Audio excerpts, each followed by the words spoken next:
औज़ुबिल्लाहिमिनश्शैतानिर्रजीम बिस्मिल्लाहिर्रहमानिर्रहीम। मैं डॉक्टर सादिक अली एक बार फिर आप लोग के साथ एक नए सेशन में माशाल्लाह आज सबसे पहले क्लास में प्रेजेंट हूँ। जो हम first aid USMLE step two C K, इसमें ये वाला जो मोस्ट इम्पोर्टेंट है टू टू मीन के that is the knowledge about your clinical base. कि इसमें हम ये चीज़ पढ़ेंगे जो हमारी क्लिनिकल नॉलेज है वो हमारी कितनी स्ट्रांग होनी चाहिए, जिस पे हम देख सके कि भाई हमें पेशेंट को अटेंड करना, पेशेंट की तरफ अप्रोच करना, उनकी डिजीज़ की डायग्नोस करना, वो चीज़ें हमें आती है कि नहीं, वो हम इंशाल्लाह इसी बुक के अंदर इसी नॉलेज से सीखेंगे।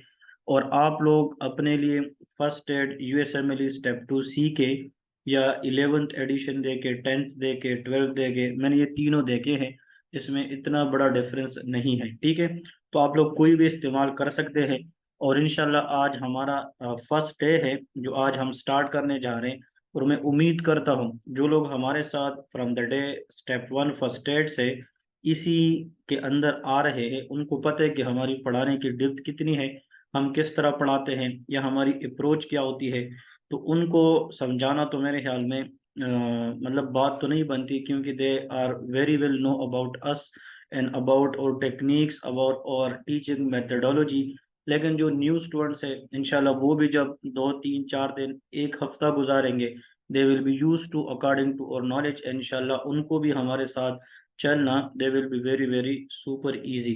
देखिए बहुत सारे लोग होते हैं वो first aid step one step two C K ये नाम जानते हैं, बहुत सारे लोगों ने इसके बारे में सुना होता है, बट वेरी फ्यू स्टूडेंट्स उनकी रियलिटी को जानते हैं, इनकी डेप्थ को जानते हैं। हमें इसके अंदर ये पता होना चाहिए कि इस कोर्स को हमें आगे किस तरह लेके जाना है, इस कोर्स के अंदर हमने करना क्या है, ताकि अकॉर्डिंगली हमारी जो स्ट्रेंथ है स्टडी की वो बेहतर से बेहतर हो जाए। तो जो लोग आज के क्लास में प्रेजेंट हैं सबको मैं दिल से वेलकम करता हूँ। जितनी इंशाल्लाह मुझसे पर्सनली हो जाए, जो मैंने प्रैक्टिकल फील्ड में खुद देखी है, या जो 6 7 साल टीचिंग का एक मेरा अपना एक्सपीरियंस है, उससे जितना मुझे कुछ मिला है मैं कोशिश करूंगा कि मुझसे पढ़ने वाले मुझसे 2 गुना ज़्यादा सीखें। और इंशाल्लाह आप लोगों से ये रिक्वेस्ट है कि बहुत सारे लोग जो पढ़ना चाहते हैं और वो ये समझते हैं कि यार हम सर से पढ़ना चाहते हैं, but we don't know exactly कि सर किस तरह पढ़ाते हैं या उनकी मेथडोलॉजी क्या है। तो प्लीज़ आप लोगों की वजह से अगर किसी का काम बन जाए, किसी की लाइफ बन जाए, और आप लोग ये छोटा सा जो आज हमारा फर्स्ट डे का लेक्चर है ये हम बिल्कुल सबको फ्री अपलोड भी करेंगे। और इंशाल्लाह आप लोग ये अपने दोस्तों तक पहुंचाए, क्या पता इसी एक सेगमेंट की लेक्चर से किसी की जिंदगी बने और वो लाइफ में कहे कि यार मैं तो पढ़ने वाला नहीं था या नहीं थी, लेकिन किसी ने मुझे जस्ट सर की एक लेक्चर दिया और उसने मेरी जिंदगी बदल ली, मैंने पूरा बुक पढ़ लिया और I am very happy now. तो टाइम का गुजरना कुछ नहीं पता, टाइम बहुत स्पीड से जा रहे हैं, लेकिन जो फ्यूचर है वो उनका ब्राइट है जो आज के दिन में मेहनत करेगा। तो इंशाल्लाह विदाउट वेस्टिंग टाइम अपना स्टार्ट करते हैं। देखिए सबसे पहले जब हम यूएसएमएल स्टेप टू सी के पढ़ते हैं तो उसमें मैंने जहाँ आप लोगों को बताया है कि क्लिनिकल नॉलेज है, लेकिन क्लिनिकल नॉलेज उस बंदे को तब तक नहीं आएगी जब तक उसके पास बेसिक नॉलेज सही तरीके से नहीं होगी। इसलिए मैं बार बार यही कहता हूँ कि बेसिक्स जिसका अच्छा होगा वो क्लिनिकल में ऑटोमेटिकली अच्छा होगा, क्योंकि बेसिक और clinical they are so closely relate with each other, ये एक दूसरे के साथ बहुत ज़्यादा क्लोजली रिलेट हैं। जिनका बेसिक्स अच्छा है उनका ऑटोमेटिकली क्लिनिकल भी अच्छा होगा। मैं कोशिश करूंगा जो लोग मेरे साथ स्टेप वन फर्स्ट एड में अभी पढ़ भी रहे हैं उसमें माशाल्लाह हमारा अच्छा खासा काम हो भी चुका है, तो उनको पता है कि भाई जो जो चीज़ अभी आगे हम डिस्कस करेंगे बहुत सारी बातें बेसिक्स से भी हम रिपीट करेंगे। और जो लोग नहीं पढ़े हैं बेसिक्स, वो CK2 में डायरेक्ट आए हैं, तो आप लोगों से मेरी एक रिक्वेस्ट ये होगी कि हमारा फर्स्ट एड भी ज्वाइन करें, वो भी डिस्काउंट रेट पे है। यकीन करें विद इन फ्यू मंथ्स आप इतना बिल्ड कर पाएंगे कि जितना आप 6 सालों में भी नहीं कर पाएंगे। लेकिन I will try my best to explain accordingly to the topic, मतलब the basic as much I can. इसके बाद दूसरी चीज़ जो हमने मोस्ट इम्पोर्टेंटली करनी है वो रिविजन है, कि हम जो चीज़ पढ़ेंगे 3 दिन के बाद, 1 हफ्ते के बाद, 2 हफ्ते के बाद उनकी मैं थोड़ी सी रिवीजन करता रहूँ। आप लोगों को मैं बताता रहूँ कि यार जो चीज़ हमने पढ़ी है इसकी मोटी मोटी चीज़ें क्या है, थिक थिक पॉइंट क्या है, जिसको आप सही तरीके से पिक करके, जिसको आप ग्रिप करके आप सही तरीके से परफॉर्म कर सके। ठीक है। इसके बाद हम मुख्तलिफ डिजीज़ की, पेशेंट्स की मैं इंशाल्लाह पिक्स आप लोगों के साथ शेयर करूंगा, इनकी ईसीजीज की, इनकी इको की, इनकी लाइक जिस तरह फिजिकल अपीयरेंस है, वो सारी चीज़ें जो पिक्स के लिहाज से है इंशाल्लाह I will try my best to share with you guys as much I can. क्योंकि जब आप थ्योरी के साथ एक प्रैक्टिकल चीज़ देखते हैं तो उसका इम्पैक्ट बहुत ज़्यादा होता है। आप लोग ज़्यादा देर तक उसी को याद भी करते हैं और उसका जो असर है वो बहुत देर तक रहता है। तो इंशाल्लाह we will discuss different facts as well. मैंने एक और चीज़ बतानी थी कि यूएसएमएल स्टेप 2 जो उर्दू लैंग्वेज में हम लेक्चर ले रहे हैं, हमारे एक पश्तो वाला भी है, एक उर्दू वाला भी है। उसमें जिन लोगों ने जहाँ पे एडमिशन्स किए हैं हमने उनको वहाँ पे व्हाट्सएप ग्रुप्स के अंदर ऐड किया है। तो प्लीज़ जो लोग मुझे सुन रहे और वो पेड है, उन लोगों ने पे भी किया है लेकिन अभी तक वो ग्रुप में ऐड नहीं है, तो आप लोगों से रिक्वेस्ट ये है कि जिनको आप लोगों ने पे किया है, चाहे मुझे क्या है या मेरी टीम मेंबर्स को क्या है, उनको कहे कि यार मुझे ग्रुप में भी ऐड कर दे ताकि आपको नोटिफिकेशन आती रहे, आपको पिक्चर भी इंशाल्लाह मिलती रहे। ठीक है जी। और इसके बाद बहुत सारी इंपॉर्टेंट चीज़ें जो हम डिस्कस करेंगे क्लिनिकल के अंदर, मैं कुछ प्रैक्टिकल पेशेंट की कोशिश करूंगा, इन्वेस्टिगेशन आप लोगों के साथ मैं शेयर करता जाऊंगा। ग्लाइसेमिक एजेंट है, लाइक डायबिटिक पेशेंट है, उसकी ग्लूकोज जो एफबीएस है, आरबीएस है, HbA1c है, उनकी ड्रग मेडिकेशंस के साथ क्या रिलेशन है, मतलब एक प्रैक्टिकल आप लोग के साथ कोशिश करूंगा किस तरह की पेशेंट लाता रहूं।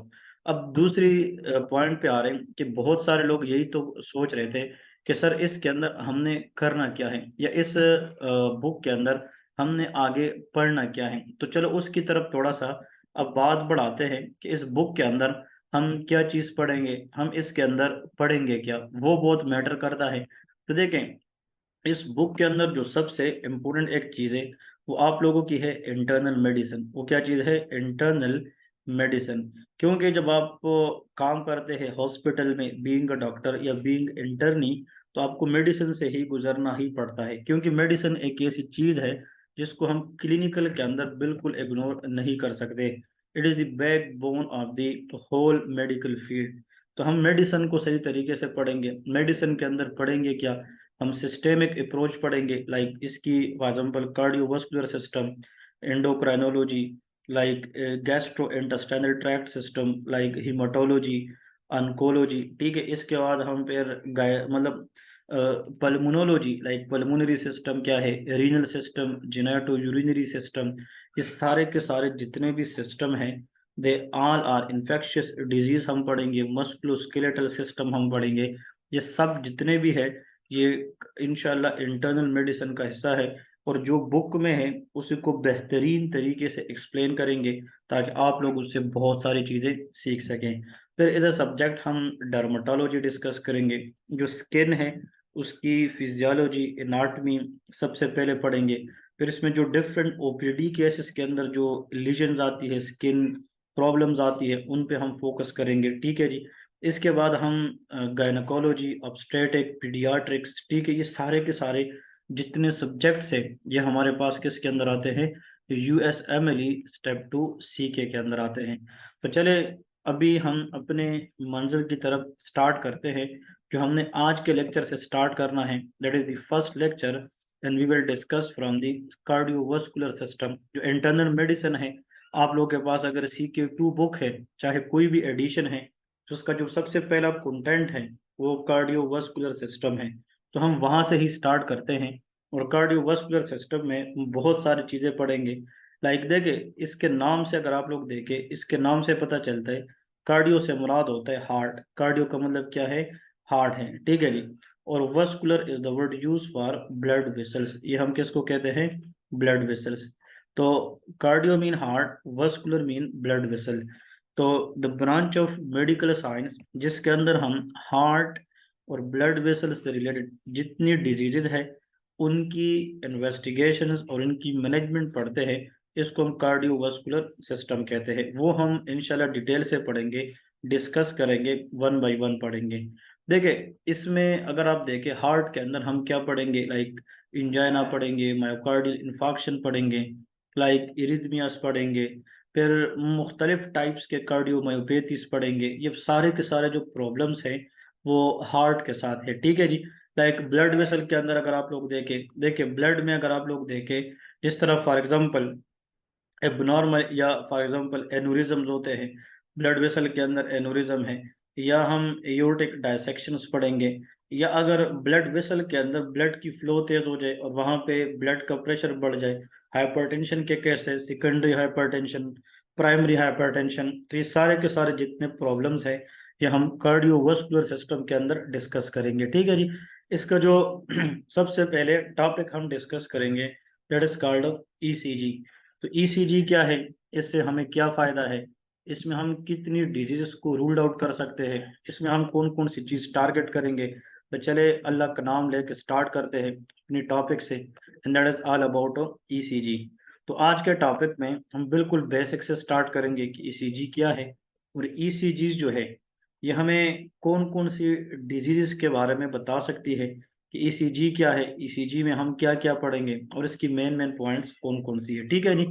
तो सबसे पहले अगर आप लोग देखते हैं तो ईसीजी है क्या चीज़, what is meant by electrocardiogram, ठीक है। ये तीन वर्ड्स है ईसीजी।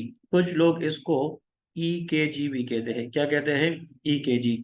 अब आप लोगों ने याद रखना है the most important thing to remember, when electrical activity of the heart drawn on the graph that is called ECG। जब हम इलेक्ट्रिकल एक्टिविटी हार्ट की एक ग्राफ पे ड्रा करते हैं उसको हम क्या कहते हैं, ईसीजी, या इसको हम कहते हैं ईकेजी।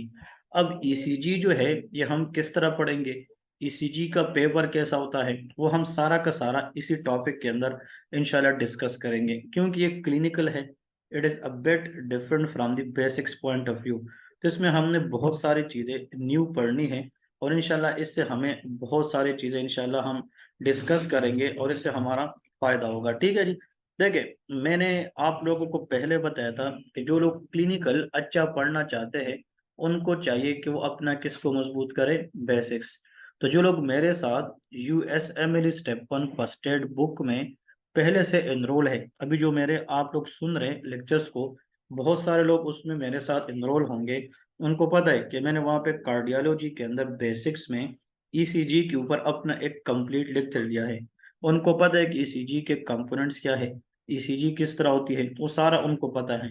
लेकिन जो लोग नहीं पढ़े हैं, जो लोग CK2 में डायरेक्ट आए हैं, वो मेरे वहाँ पे स्टूडेंट है नहीं, तो उनके लिए मेरे एक सिंपल सी मशवरा ये है कि आप लोग भी मेरा बेसिक्स ज्वाइन करें। यकीन करें आप लोग बहुत कुछ सीखेंगे और बहुत कुछ आगे जा सकेंगे, ठीक है जी। तो देखिए सबसे पहले मैं थोड़ा सा क्विकली रिकैप करते हैं। देखिए इसको मैं एक नाम देता हूँ, जब मैं क्लिनिकल पढ़ाता हूँ मैं डिटेल में तो नहीं जाऊँगा, लेकिन इसको मैं एक नाम देता हूँ कि बेसिक के लिए हम एक क्विक रिकैप करते हैं। तो क्विक रिकैप क्या है, मैं थोड़ा सा यहाँ पे आप लोग को एक डायग्राम ड्रा करूँ। This is for example a 4 chambers heart. ये क्या है, 4 चेम्बर्स हार्ट है, ये ह्यूमन हार्ट है जिसके अंदर 4 चेम्बर्स होते हैं। ये हमारे पास क्या है, this is the right atrium, ये हमारे पास लेफ्ट एट्रियम है, this is the right ventricle and that is the left ventricle. I think बहुत सारे लोग यहाँ पे जो मुझे सुन रहे हैं उनको ये तो पता होगा कि हार्ट के अंदर एक सिस्टम होता है जिसको conducting system of the heart कहते हैं। उस conducting system of the heart के अंदर अगर आप लोग देखें, यहाँ पे इसका एक पेसमेकर होता है जिसको हम SA नोड कहते हैं, और एक यहाँ पे सेकंड पेसमेकर होता है जिसको हम AV नोड कहते हैं। तो ये तो आई थिंक सबको पता है कि SA नोड हार्ट के राइट एट्रियम के ऊपर पार्ट में होता है, फिर यहाँ पे AV नोड होता है। थोड़ा सा मैं आप लोग को यहाँ से बताता चलूँ, SA नोड से जो इम्पल्स आता है वो दोनों एट्रिया के जरिए किधर जाता है, इस AV नोड में। और जब इम्पल्स इस SA नोड से AV नोड की तरफ आता है, तो जब दोनों एट्रिया से ये इम्पल्स गुजरता है तो ईसीजी के ऊपर एक वेव क्रिएट करता है जिसको हम क्या कहते हैं, पी वेव कहते हैं, that is called P wave. Very very important, it's mean कि P wave in the ECG shows atrial contraction, या इसको हम एट्रियल सिस्टोल भी कहते हैं। फिर इसके बाद जब ये एवी नोड तक आए तो कुछ देर के लिए फिजियोलॉजिकली ये जो इम्पल्स है ये डिले करता है पर 0.1 सेकंड। इसको हम एवी नोडल डिले कहते हैं। इसीलिए ईसीजी के अंदर इसके बाद जो लाइन है दैट इज स्ट्रेट। पी के बाद जो ईसीजी में लाइन है उस स्ट्रेट का मतलब ये है कि यहाँ पे फिजियोलॉजिकली इम्पल्स एवी नोड के अंदर स्टे कर रही है। इसको हम एवी नोडल डिले कहते हैं और वो कितना होता है 0.1 सेकंड। ठीक है जी, अभी तक साथ है, वेरी इजी टू अंडरस्टैंड। मैं फिर से एक दफ़ा बता रहा हूँ, मैं डिटेल में नहीं जा रहा, क्विकली, ताकि आप लोग ईसीजी की क्लिनिकल सीखे। ये मैंने स्टेप 1 फर्स्ट एड में प्रॉपर पढ़ाई है।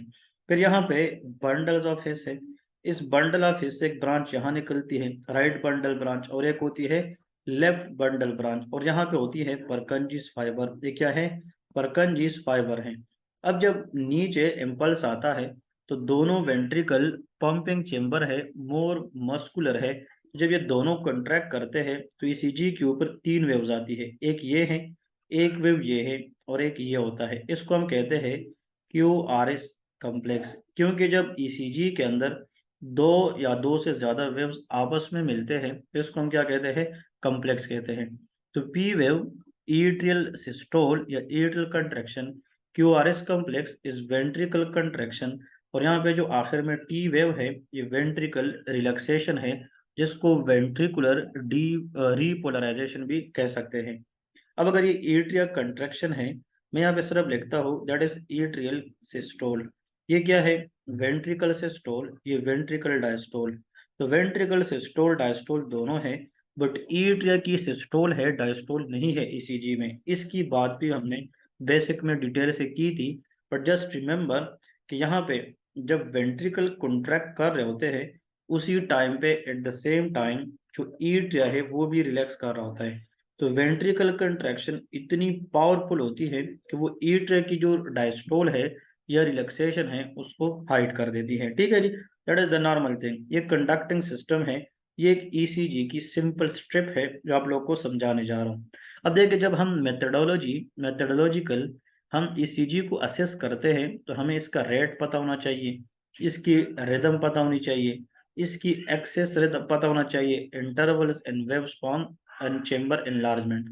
हमें ईसीजी में ये चीज़ें, अगर आप इंटर्नी है या हाउस ऑफिसर है या आप कहीं पे काम करते हैं कार्डियोलॉजी के अंदर, कोई भी बंदा आपको ईसीजी पकड़ा दे, पहले इसका रेट चेक करें कि भाई ईसीजी के अंदर जो हार्ट रेट है वो नॉर्मल है कि नहीं, या नॉर्मल से ज़्यादा है या कम है। अब वो कैसे पता चलेगा वो हम सीखेंगे। फिर हम ईसीजी के अंदर ये देखते हैं कि जो ईसीजी हमें पकड़ाई गई है इसकी जो रिदम है वो ठीक है कि नहीं है, वो हमें डिस्कस करना होगा।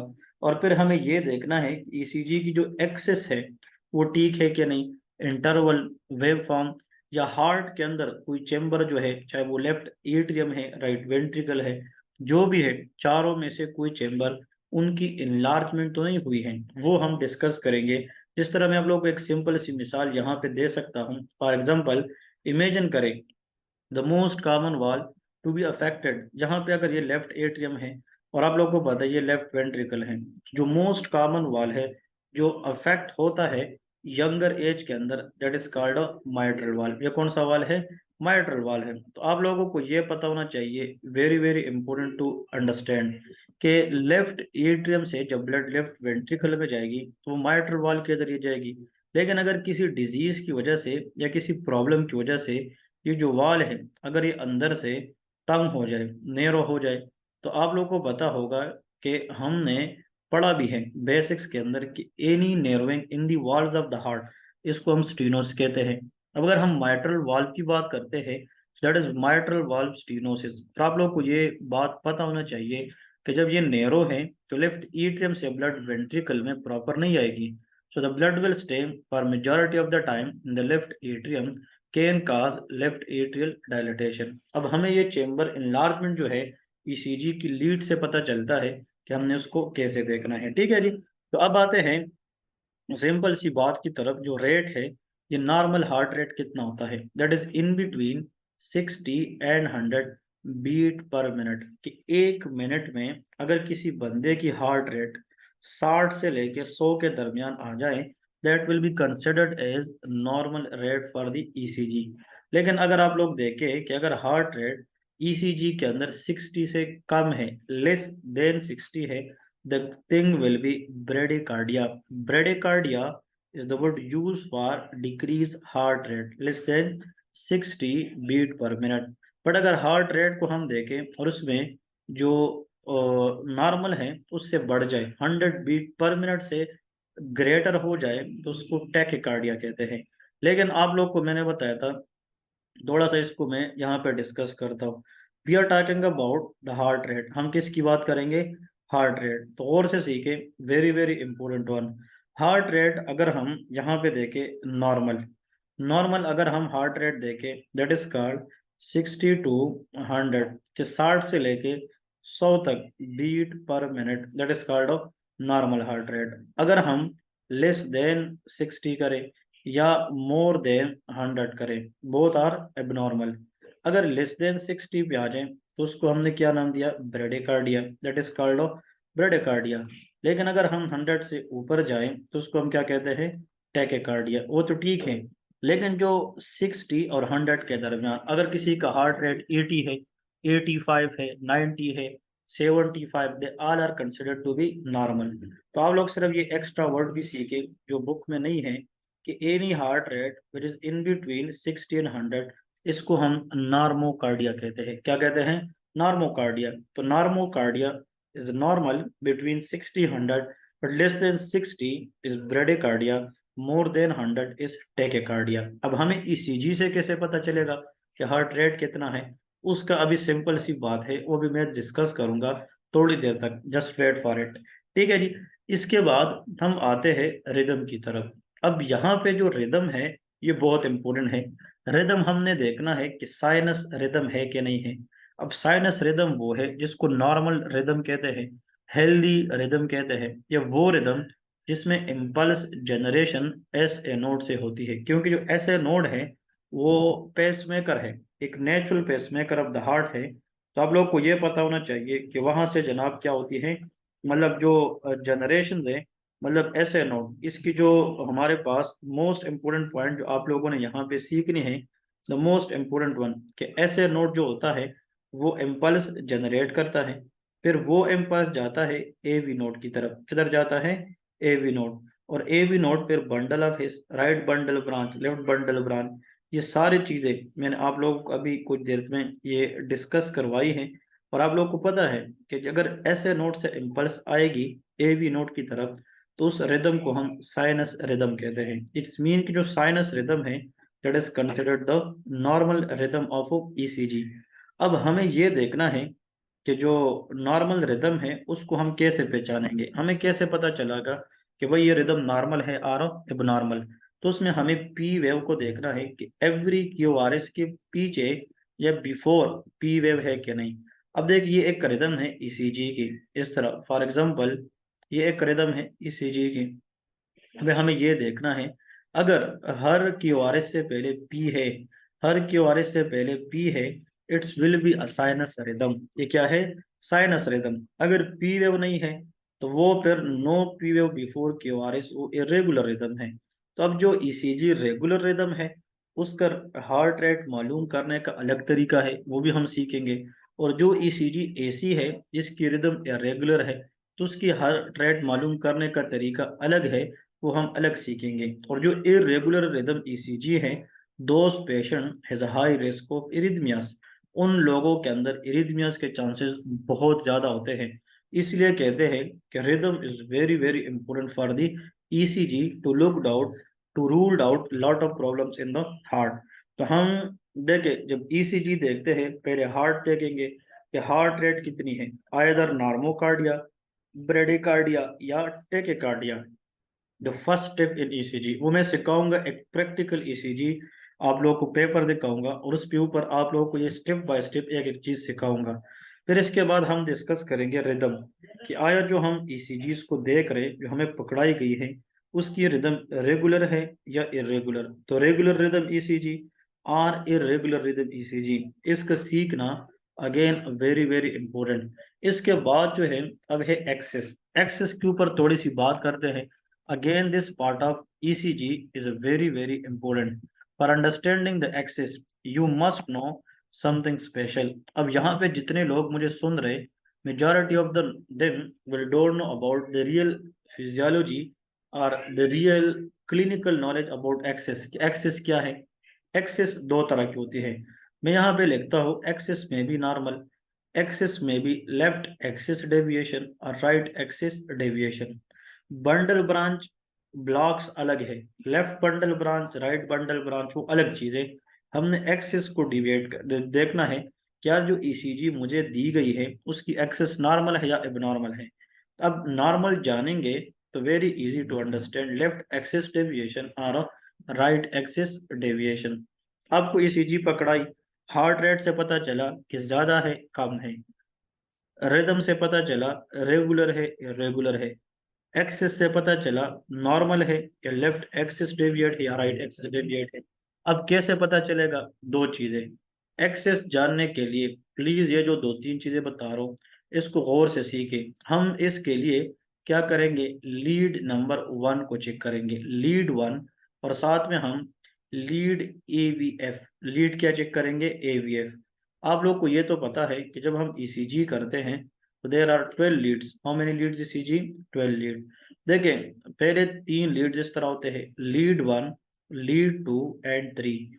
फिर हमारे पास एक होते हैं एवीएल, एवीआर एंड एवीएफ, ये 3 लीड्स होते हैं। और आखिर में lead V1, V2, V3, V4, V5 and V6। तो हमें लीड्स 12 लीड ईसीजी है। अब इसके अंदर आप लोगों ने एक चीज सीखनी है, it is again a very important one. ठीक है जी, वो चीज आप लोगों ने क्या सीखनी है जो सबसे इम्पोर्टेंट है, जो आप लोगों को आनी चाहिए। देखिए इन लीड्स में से अगर आप लोग देखें कि जो लीड 1 से लेके 3 तक है ये वाला, इसको हम स्टैंडर्डाइज या स्टैंडर्ड बाइपोलर लीड कहते हैं। जस्ट आप लोग को नॉलेज में आना चाहिए। आप लोग फिर साथ साथ हॉस्पिटल में सीखेंगे, लेकिन आपको कोई कहे कि यार इन 3 लीड्स का नाम क्या है, बाइपोलर, इनका नाम है यूनिपोलर लीड्स, इन तीनों को कहते हैं। और ये 6/6, 1 से लेके 6 तक इसको हम चेस्ट पे लगाते हैं, तो इनको हम क्या कहते हैं, चेस्ट लीड्स कहते हैं। ठीक है जी।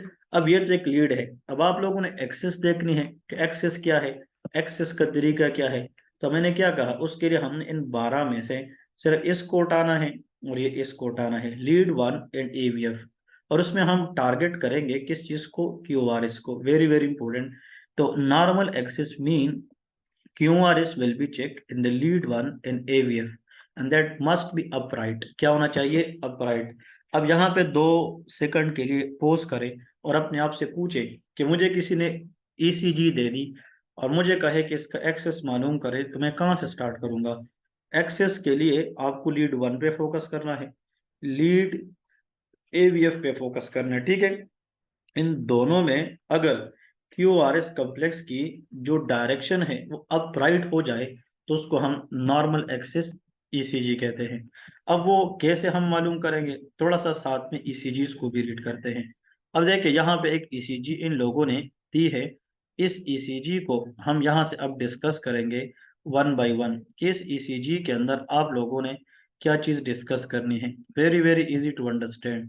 अब देखे ना, ये जो ईसीजी है मैं यहाँ पे इसलिए इसको नहीं मिटा रहा ताकि आप लोग को ये तो बताओ कि हम पढ़ने क्या जा रहे हैं। आप लोग को ये बताओ कि हमने क्या देखना है, एक्सिस देखना है। Very good. तो एक्सिस देखने के लिए हमने लीड ये 1 है, 1 पे जाना है। ठीक है। और फिर एक ईवीएफ पे जाना है, दैट्स इट। बस ये सारी ईसीजी जो भी है we don't care about it as far as axis is concerned. We should focus on lead 1 and lead AVF. तो अगर आप लीड 1 में जाए और देखें, इसमें जो आर है ना, ये आर है, ये सारा क्या है जो ऊपर है आर, दीज आर आर। ये छोटी छोटी जो नीचे दिख रही है ये एस है, Q R S, R is very tall. और यहाँ पे एवीएफ में ये सारे तो सारे ऊपर है। तो आप लोग को मैंने क्या बोला था कि अगर एवीएफ लीड, एवीएफ और लीड 1 में दोनों आर ऊपर हैं, इसको हम क्या कहते हैं, नॉर्मल एक्सिस इन ईसीजी। कि इस ईसीजी की जो एक्सिस है वो क्या है, वो नॉर्मल है।